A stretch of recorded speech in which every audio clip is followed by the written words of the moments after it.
The Hawkeyes get blown out by Michigan. No, this is not a rerun of last week. An instant reaction as Iowa Hoops falls at home to the Wolverines today. Locked on Hawkeyes. You are Locked On Hawkeyes, your daily podcast on the Iowa Hawkeyes. Part of the Locked On Podcast Network, your team every day.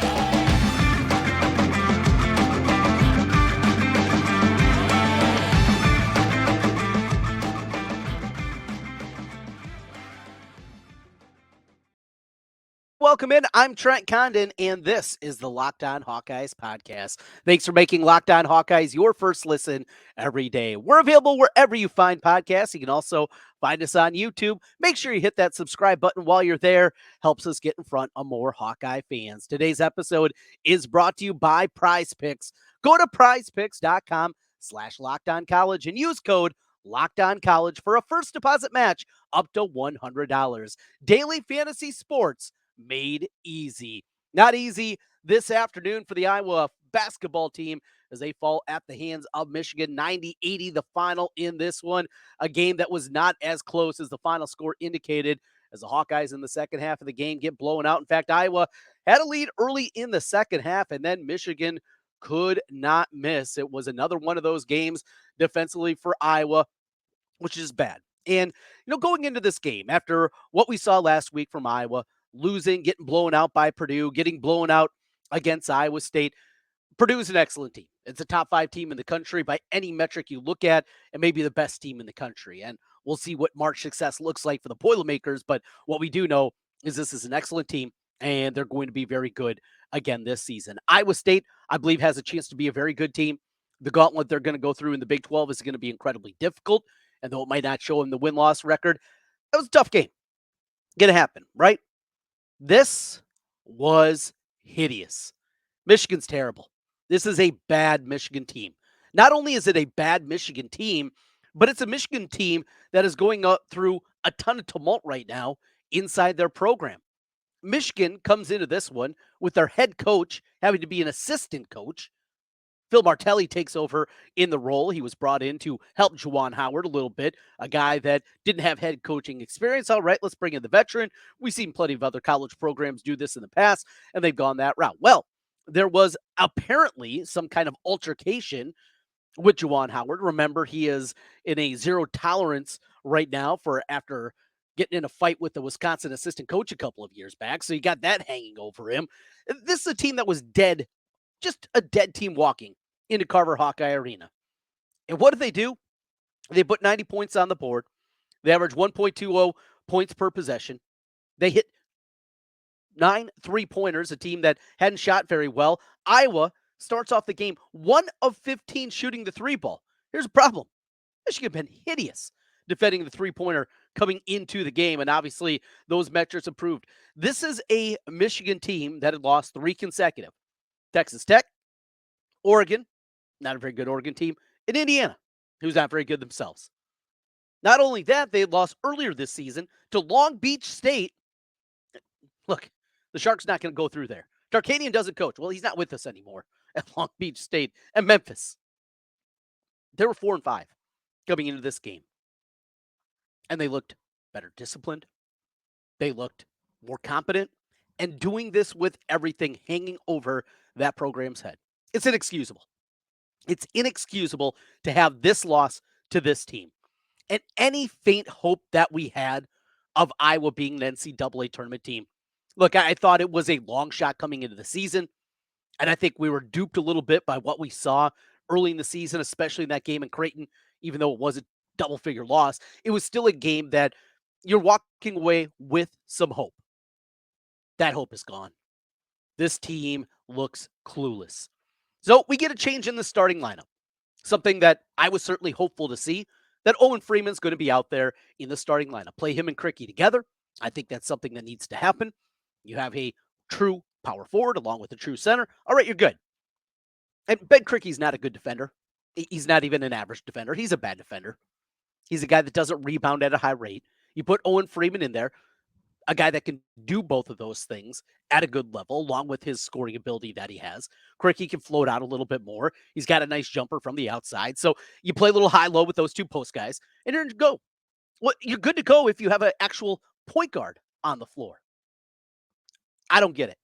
I don't understand it.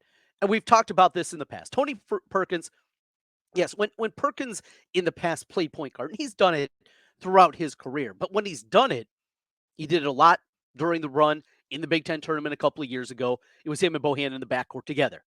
And though he ran point a lot and Bohannon would play off the ball, he still had another ball handler. He still had a more traditional point guard and a guy, obviously, in Jordan Bohannon that had played a ton of minutes. You're able to get away with it. The lineup that they tried out there, and I know it's a conversation that becomes a lot longer because of the last name.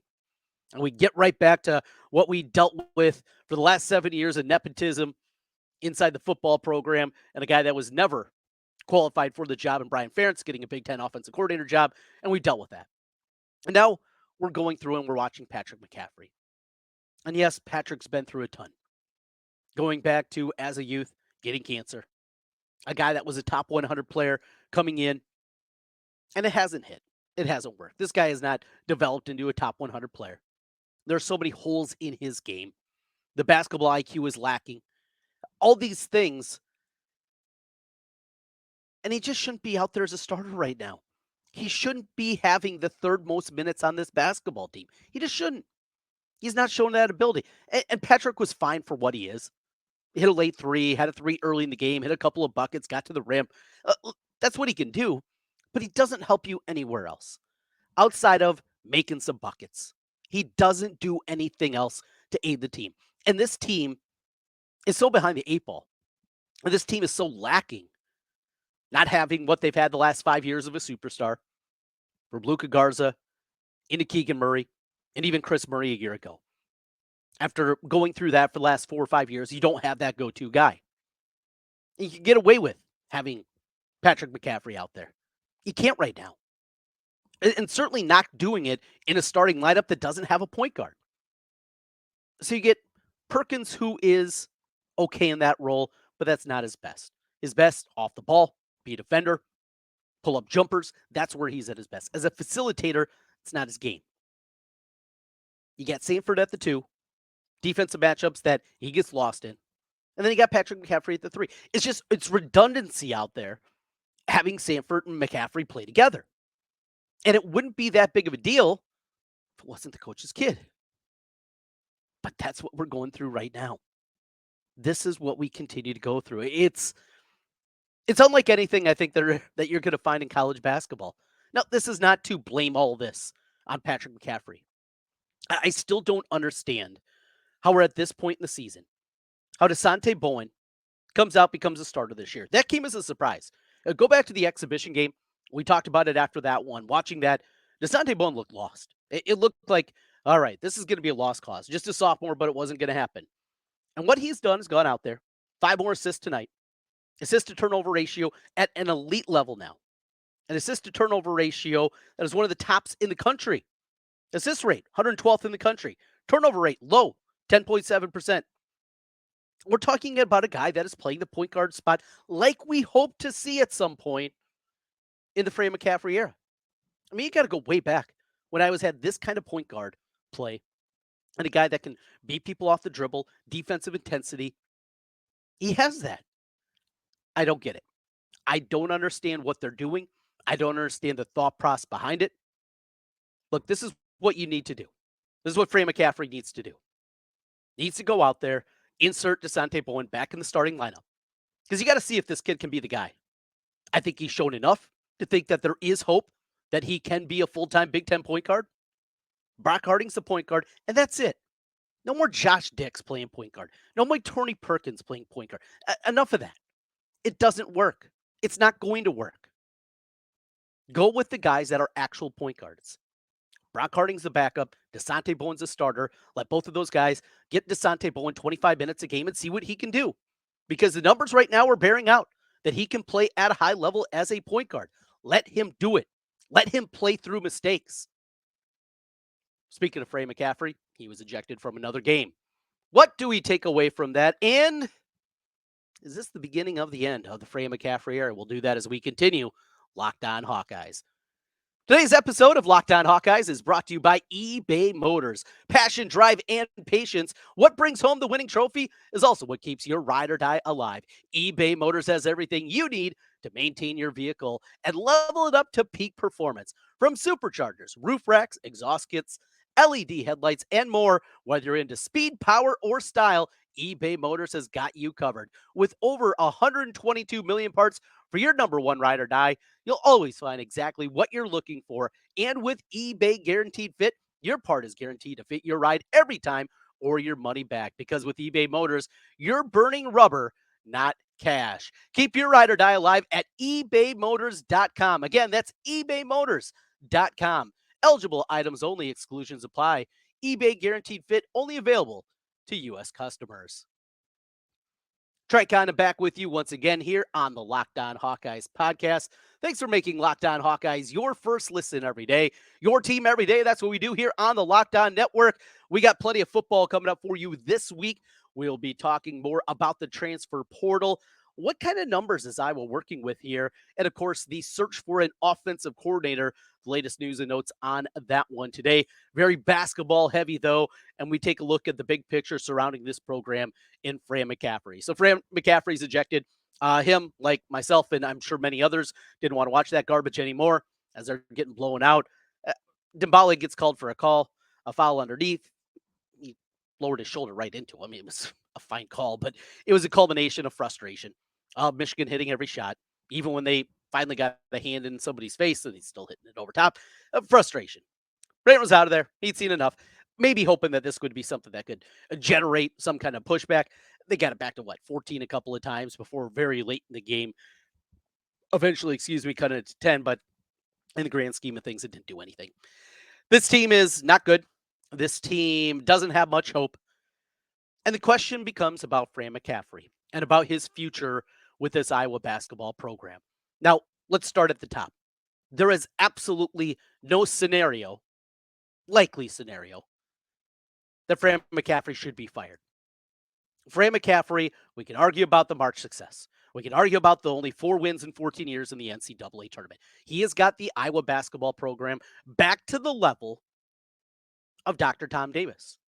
Oh, but Trent, no. They made Sweet 16s Look, they had a decade-long stretch where they didn't make Sweet 16s. And the reason that Tom Davis's contract was not renewed and he had that final lame duck year is because of his lack of success in the NCAA tournament. The exact same thing we're talking about here. And one game in Denver, beating Arkansas in a 4-5 game in the round of 32, it was a great game. Dean Oliver with a beautiful behind-the-back pass ahead to Jess Settles. He flushed it away, and Iowa pulled away to get the victory against the Razorbacks. Had a great battle against Rip Hamilton and Khalid Elamine in the Sweet 16 down in Phoenix, and played about as well as anybody did against that UConn team that went on to win a national championship. We're also talking about a quarter century ago, 25 years ago. I was a freshman in college. I'm now a man in my mid-40s with a couple of kids and a wife. It's a long, long time ago. So here we are, and we start with that part. You're not going to fire Fran McCaffery after what he has delivered. Do we want more? Absolutely. The March success and the disappointments. Round of 32, getting blown out by Oregon. Bad matchup, doesn't matter. You're a 2 seed, you get beat by a 7 seed like that. That stunk. That was the year. And then you come back. You have a great Big Ten tournament. Keegan Murray looks like an All-American, and you crap the bed against a bad Richmond team. And Keegan tweaks his ankle early in the game. Nobody else steps up. And you're bounced in the first round of the tournament. That was the year. Because with the win in that one, they would have played a Providence team that they're a whole lot better than. Alas, it didn't happen. Now that's tournament play. That's going to happen. But yes, he has not delivered March success. I get that. Still, he has qualified or would have qualified with 2020 for 8 of the last 10 NCAA tournaments. Dr. Tom didn't do that. Lute Olson didn't do that. Now, Lute was not playing in the full-time 64-team era of college basketball. But we also have to realize where Iowa basketball is. And take a look from facilities to not just Carver Hawkeye Arena, practice facilities, NIL budget, recruiting base. You put all these things together, Iowa basketball is not a very good job. Go back when Fran McCaffery took the job 14 years ago. It was a surprise to a lot of people in the community. There were many people in the basketball community, people on the national level that I talked to, that looked at the job very poorly. They looked at it poorly, starting with the way that Dr. Tom was handled at the end of his career. Steve Alford never being able to deliver what many people thought he was going to be able to do. The disaster that was Todd Licklider. There were many people that looked at the Iowa basketball job of one of the worst in the Big Ten. And now the Big Ten, as is expanded, look at programs around us. You see Illinois and what Brad Underwood's done, making them a consistent winner. Well, they've invested in the program to make that happen. And as much as I despise Steve Alford as a person and as a basketball coach, he had one thing right. Iowa's a football school. That is where Iowa invests. And Iowa has not shown a willingness over the last quarter century to invest in basketball, in men's basketball. And because of that, they're behind. At best, it's the 11th best job, 10th best job, maybe in the Big Ten. Now you throw the additions of UCLA, obviously a blue blood, USC, a rising program, Oregon, that has as much money as God, and Washington, that's had some success. You're left saying, well, this doesn't look very good for the future. The likelihood that the next coach in Iowa City is more successful than Fran McCaffery is not a very high one. I don't believe that the next coach is going to make 8 NCAA tournaments in 10 years. I don't believe you're going to see that. Could they have a run in March? Sure. But the consistent winner that Fran McCaffery's put out there, the likelihood that the next coach is going to do something similar is just not very high. Now, you're hopeful. You can't be scared. You can't be spooked because of what happened 25 years ago with Tom Davis and going for the next step and the next level. And unfortunately for Iowa fans, the next level was down. You can't be scared to make it. But do not kid yourself. Fran McCaffery is not going to be fired. Fran McCaffery shouldn't be fired. If this year is the disaster that it's likely going to be, that is not a fireable offense. Not with the success year in, year out that he's had over the last decade. However, there is more to this. There is more as you see Fran. Something we talked about last week. Fran looks tired. Fran looks out of it. Fran's had a very trying year. From Patrick a year ago, stepping away from basketball and taking a mental health break, and what he's still going through, to his youngest son, Jack, and the accident he was involved with this past summer. Fran looks tired. Fran very well could be done on his own accord. He could be ready either for a fresh start, do much like we saw Steve Alford, take a job. Fran's not going to get a great job. Again, the resume is what it is. A lot of years coaching, no Sweet 16s. Some success, but not big-time success. A guy in his 60s. But could there be an opportunity for him to go back where he grew up in Philly? Maybe. An opportunity to coach his son after we found out that Jack McCaffery said he's not going to be an Iowa Hawkeye. That still is a real possibility.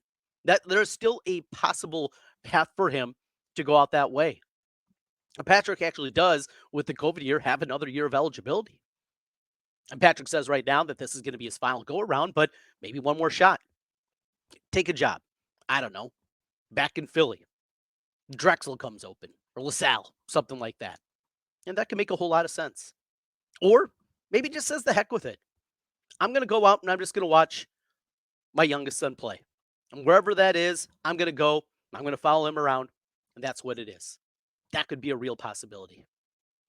We'll see. Firing, not there. Him walking away, I think it's something we have to look at. There was some good news on the hardwood over the weekend, and that was the Iowa women's team as they get a victory against Wisconsin. Wisconsin, a program that the Iowa women's team has dominated for a very long time. A little bit more difficult in this one. A sold-out Kohl Center for women's basketball, something that hasn't happened in over 2 decades. The women get a chance, and what do we need to see from this team to get them back in the contention for a Big Ten title again this season and make a run again come the NCAA tournament? Little women's hoops here, and a note on football as we continue. This is the Locked On Hawkeyes podcast. Today's episode of Locked On Hawkeyes is brought to you by Prize Picks. Prize Picks is your spot to go for daily fantasy sports. It is the largest DFS platform in North America. The easiest and most exciting way to play DFS is just you against the numbers. Instead of battling thousands of other players, you got pros in there, sharks. It's just you picking more or less of stat player projections for between 2 and 6 players, and you can watch the winnings roll in.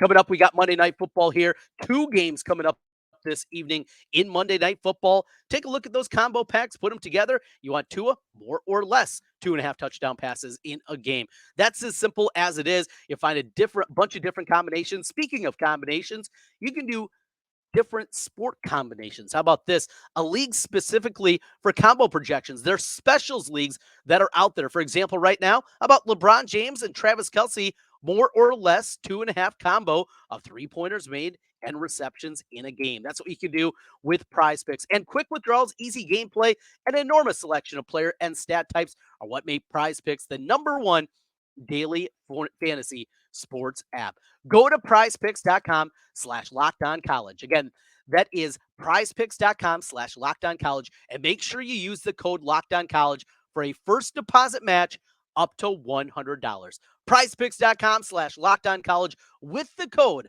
lockedoncollege. It is right now your opportunity to play. Get ready for Monday Night Football with Prize Picks, daily fantasy sports made easy. Trent Condon back with you one final time on the Locked On Hawkeyes podcast. Thanks for making Locked On Hawkeyes your first listen every day. The men, it was ugly. The women did what they needed to, which is kind of a breath of fresh air, right? To have something go down like that. So they go out to Wisconsin. They win it 87-65 over the Badgers, a day where they shot the ball well, 50% from the floor. And 4 of their last 5 as they kind of pulled away. Caitlin, 11 of 19 from the floor, 4 of 8 from downtown, hit both of her free throws in the game.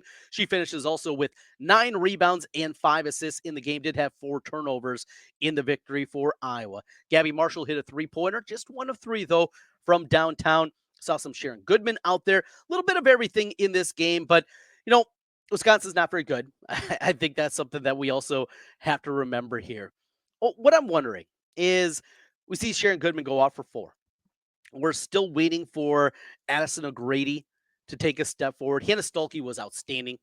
Her ability to run the floor, they're just doing so much and relying on her so much. But I still maintain if I was going to get to that level, if they're going to hit the elite level again, you need some combination of Goodman and O'Grady to take a step forward this year. We need to see more out of those post players because Stuelke's excellent.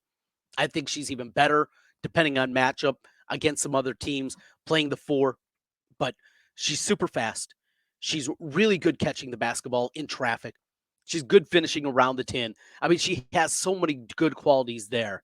And you're still waiting, right? Kate Martin, 2 and 9, didn't shoot it very well. We're waiting for seeing more from either a Kylie Fierbach or maybe we'll get a little bit out of Taylor McCabe. It was great to see McCabe. She's such a great shooter. It's 2 3-pointers in the game here this afternoon. She is one that I know there's going to be some issues on the defensive end. Not an elite level defender by any means, not even a plus defender. But boy, if you can just find a way to get her out there, a couple of stretches, 4 or 5 minutes in each half, something like that, I think she's a player in McCabe that can really help this team go forward. But a very workmanlike effort for the Hawkeye women. They get the win there. And now everybody off this week. We will see both the men's and women's teams back in action coming up here in my home in Des Moines as they'll be at Wells Fargo Arena for the doubleheader. The men take on Florida A&M, a game that even with all these struggles, Iowa is a big favorite in that one. The women take on Cleveland State, a Cleveland State team that won 30 games a year ago. So a more difficult opponent for the women, but will be fun to see them out here, neutral court, and see all the fans here in central Iowa. That'll get an opportunity to see Caitlin Clark and company, and in the precursor, the men out there as well. Mention a little football, and we're still waiting some word on the offensive coordinator position, as was reported last week by Chad Leistikow of the Des Moines Register. It does look like Tim Polasek, the Wyoming offensive coordinator and the former offensive line coach at the University of Iowa. He does not appear to be likely to get the Iowa offensive coordinator job. Same with John Budmeyer. We've thrown out some names, talked about Matt Drinkle, who is at Army right now. Obviously, he would not bring the triple option with him and do things like that, but he did run the power spread at his last stop as he was the head coach in the NAIA at Kansas Wesleyan. There's plenty of names out there. Paul Chryst continues to be bandied about. There's going to be opportunity here. The question still remains about this, though. Whoever becomes the offensive coordinator, how much autonomy are they going to have? How much leeway are they going to have? Or how heavy of a hand is Kirk Ferentz going to have on this offense? And that's what we're still waiting for and still finding out to know. Will we know before we get to the bowl game, or even when they descend down to Florida and make their way down to Orlando for that game? I'm hopeful that that would be the case. Obviously, that's the most prudent thing. You guys got guys in the transfer portal that you're recruiting. You got guys that are making decisions. Are they going to come back? Luke Lachey, Eric All, guys like that. Are they going to come back for another year of eligibility? They obviously would like to know who the offensive coordinator is going to be if they're going to go that route. We'll be talking a whole lot more portal coming up this week, breaking things down a little bit deeper on the football front, and we'll do that. We also got a mailbag edition coming up this week of the Locked On Hawkeyes podcast. You got any questions, you can also always hit me up on Twitter, on X, at Trent Condon, Condon, at Trent Condon is where you can find me there, or just hit us on Twitter as well with our feed, Locked On Iowa. If you got any questions, we will get to those here throughout the week. A lot of comments, as always, on YouTube. You can always find us over there and drop in your comments, and we will make sure to get those. A lot of good ones coming in already, and we'll continue to hit that and get that to you on the podcast coming up tomorrow. It's a quiet week because it's finals week. A lot of teams, practice schedules are messed up. You got that. We got to talk a little wrestling. We're going to do that this week as well, as that one's kind of moved to the back burner. Very good to see some of the guys over the weekend get some nice victories, including Schriever coming out there for the first time. And Tom Brands, he was fired up, getting him out there and called the gambling investigation BS a couple of times. And I know he is not alone in that line of thinking. That's all coming your way here this week on the Locked On Hawkeyes podcast. Your team every day, and not just the Hawkeyes. It doesn't matter. Your NFL team, your MLB team. Hot stove continues with the Ohtani news as he goes to the Dodgers for $700 million. Your team, it doesn't matter the sport. We got you covered along with our national shows and Locked On Big Ten, Locked On Gambling, Locked On Fantasy Sports. You name it, we got you covered here on the Locked On Network. Thanks for making Locked On Hawkeyes your first listen every day. We'll talk to you again tomorrow. Go Hawks.